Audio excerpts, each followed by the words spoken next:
ہمارا مقصد تھا انصاف، حق اور انسانیت کے لیے، جو ہمارے آقا کی تعلیم ہے، ہمارے آقا ہم جن کو اپنا آئیڈیل مانتے ہیں، جن کی بنیاد پر اس دنیا کا قیام ہوا، جن کی آمد کے لیے لاکھوں سال پہلے حضرت آدم علیہ السلام کو بھیجا گیا، وہ آقا جو ہمارے آئیڈیل ہیں، ان آقا کی جو 63 سالہ زندگی رہی، اور 63 سالہ زندگی میں آپ کے ہر لمحات انسانیت کا پیغام دینے والے تھے۔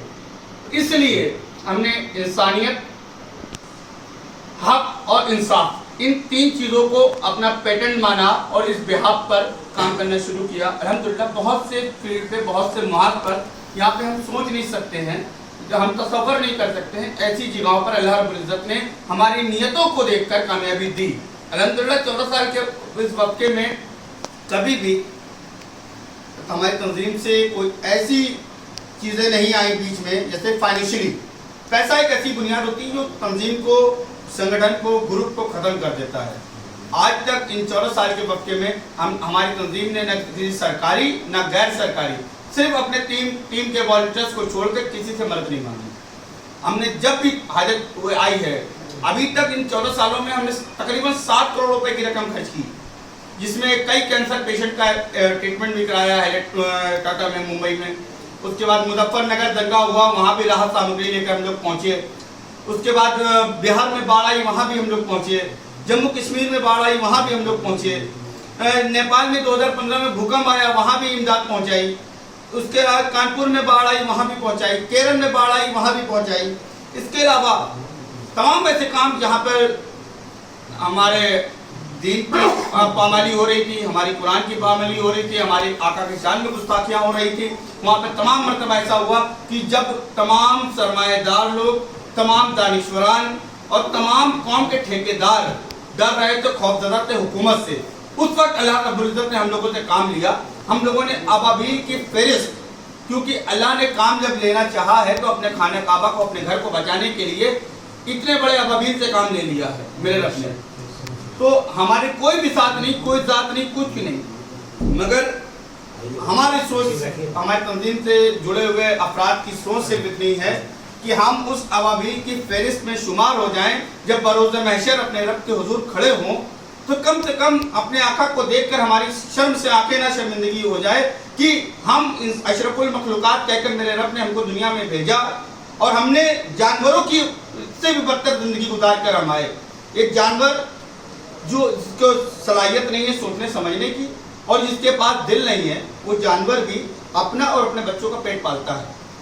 ہمارے محلے کی بچ ہوتی ہے، وہ بھی ہم لوگوں کو جھوٹا کھانے کے بعد بچوں کو فیڈنگ کراتی ہے، دودھ پلاتی ہے۔ اگر ہم اپنی اور اپنی فیملی کے لیے جی رہے ہیں تو جانور سے اعلیٰ نہیں ہے، جانور سے کمتر ہیں، کیونکہ اللہ نے ہمیں اشرف کہہ کے پکارا ہے۔ اس کے بعد بھی ہماری اگر سوچ اور ذہنیت صرف اپنی ذات تک اور اپنے پریوار تک ہے تو ہم جانور سے کہیں اعلیٰ نہیں۔ تو ایسی صورت میں صرف ہمارا مقصد یہ کہ انسان کو فروغ دینا اور انسانیت کو فروغ دینا، جب ضرورت آئے۔ ابھی حالیہ اگر بات کی جائے تو 2 اپریل کو نرسیانند نام کا ایک شخص آتا ہے جو میرے آقا کی شان میں گستاخی کرتا ہے۔ 4 تاریخ کو ہم لوگ کانپور کے نوین مارکیٹ شکشک پارک میں ایک احتجاج کرتے ہیں، وہاں اعلان کرتے ہیں کہ اگر 24 گھنٹے کے اندر اس کی گرفتاری نہیں ہوتی ہے تو ہم 7 تاریخ کو شتابدی ٹرین روکنے جا رہے ہیں۔ ملک ہندوستان، یہاں پر تمام اعلیٰ خانقاہیں ہیں، تمام دانشوران ہیں، تمام ہمارے محدث ہیں، تمام ہمارے قاضیان ہیں، تمام لوگ ہیں، مگر اللہ جس سے کام لینا چاہتا ہے۔ 7 تاریخ کو ہم نے ٹرین روکنے کا آہوان کیا ہماری تنظیم نے۔ اللہ کا شکر رہا کہ پنکی سے لے کر پہلی ہندوستان کی تاریخ میں جب تک شتابدی چلی، پہلی بار وہ صرف ہم لوگوں کو حاصل ہے کہ 19 میں پہلی بار شتابدی ٹرین کو نہیں روکا گیا، صرف ہم لوگ کے اعلان کی وجہ سے، کہ اگر مرکزی حکومت اور ریاستی حکومت گھبرا رہی ہے، اس کا مطلب کہ ہماری آواز میں وزن ہے، اور اپنی آواز میں وزن صرف اس بنیاد پر کہ ہماری نیتوں میں کوئی شور نہیں ہے۔ اگر جس دن ہم اس کو اپنے آپ کو پبلک کرنے کے لیے مان لیں گے کہ ہم پبلسٹی چاہتے ہیں، ہم ہیرو بننا چاہتے ہیں، ہم موت کو جمع کر کے یا اس کام کی عوض میں کارپوریٹر لڑنا چاہتے ہیں، MLA بننا چاہتے ہیں، MP بننا چاہتے ہیں، تو اس دن وہ ہمارا ذاتی مفاد ہو جائے گا اور اس دن یہ تاثیر ختم ہو جائے گی۔ تو جو بھی کام کیا جائے اس طرح سے بہت سے کام رہے۔ اس کے بعد ہم لوگوں نے ہائی وے بھی جام کیا 9 تاریخ کو، 9 اپریل کو، بہت سے کام رہے اور تمام مرتبہ رہے۔ اللہ تعالیٰ نے جو ہماری سوچ سے کہیں بڑھ کر تھے، ہم لوگ کی حسد نہیں تھی، یہاں پہ تمام لب بند ہو جاتے ہیں، وہاں پہ اللہ تبارک تعالیٰ ہم جیسے حقیروں سے کام لے لیتا ہے. یہ میرے رب کی عنایت ہے، میرے رب کا کرم ہے. آپ سے بھی ہم یہی التماس کریں گے کہ صرف جو بھی کام جس مقصد سے آپ کر رہے ہیں صرف مقصد اپنا ایک رکھیے انشاءاللہ الرحمن. کیونکہ 15 سال کا یہ وقفہ، کیونکہ جب میں ہائی اسکول میں تھا، جو میں نے اس تنظیم کی شروعات کی تھی، تو اس وقت تمام چیزوں کو سیکریفائز کرنا ہوتا ہے. جب کسی مشن کو لے کے ہم چلتے ہیں تو اس مشن کے لیے ہمیں تمام اپنی خواہشوں کو گلا گھونٹنا ہوتا ہے.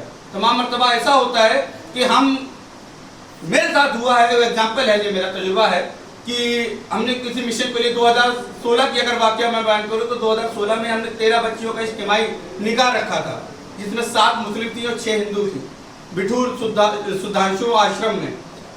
وہاں پر ہماری ٹیم کے والنٹیئرز ہم لوگ آپس میں کنٹریبیوٹ کرتے ہیں. زیادہ سے زیادہ 25 لوگوں کی ٹیم ہوتی ہے جو ذمہ اٹھاتی ہے. 13 لوگوں کے تھا. ایک لڑکی پر ہم نے 1 لاکھ روپے کا بجٹ مینٹین کیا تھا کہ 13 لوگوں کی شادیاں 13 لاکھ روپے میں ہوں گی، جس میں دہیج بھی، اور 50 لوگ لڑکی کی طرف سے اور 50 لوگ دلہا باراتی کی شکل میں آئیں گے. اس طرح سے 1300 لوگوں کو کھانے کا انتظام تھا. اینڈ 5 دن پہلے کچھ لوگوں نے اپنی مالی حالات کمزور بتا کر بیک ڈراپ ہو گئے، بیک فٹ پہ آ گئے. اس کے بعد اچانک سے تو نیت ثابت تھی، عقیدہ مضبوط تھا الحمدللہ کہ میرا رب یہ کام اس کا ہے، وہ ہم سے لینا چاہ رہا ہے، ہم کو صرف ذریعہ بنا ہے. ہماری ایک بنارس کی جگہ تھی، ہم نے اس کو ہٹایا. ہٹانے کے بعد اسی 16 جولائی کو نکاح کرایا. اور جتنی جگہ میں نے ہٹائی تھی، میرے رب کا لاکھ لاکھ کرم ہے، اس سے 100 گنا زیادہ ہم کو جگہ اللہ رب العزت نے آگے دلا دی. ٹھیک ہے، یہ عقیدہ ہے میرے رب کا. صرف نیت یہ کریے کہ ہم رب سے تجارت کرنے جا رہے ہیں. اگر آپ دنیا میں تجارت کریں گے تو ہو سکتا ہے 100 روپے کے آپ 1000 روپے کما سکتے ہیں، مگر رب سے تجارت میں جو نفع ہوگا اس کا آپ تصور بھی نہیں کر سکتے.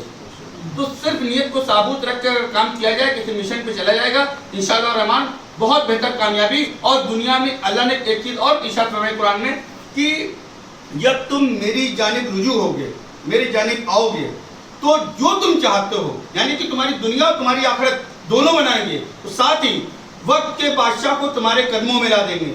یقیناً کہ آپ دنیا میں بھی عزت پائیں گے، شہرت پائیں گے، دولت پائیں گے، ساری آرائشوں کی چیزیں آپ کو دنیا میں فراہم ہو جائیں گی. اور آخرت میں بھی جب بروز محشر آپ اپنے رب کے حضور کھڑے ہوں گے تو انشاءاللہ الرحمن آپ اللہ کے وہ نزدیک ہوں گے کہ سب سے اول فہرست میں آپ کو شماری ہو جائے گی انشاءاللہ.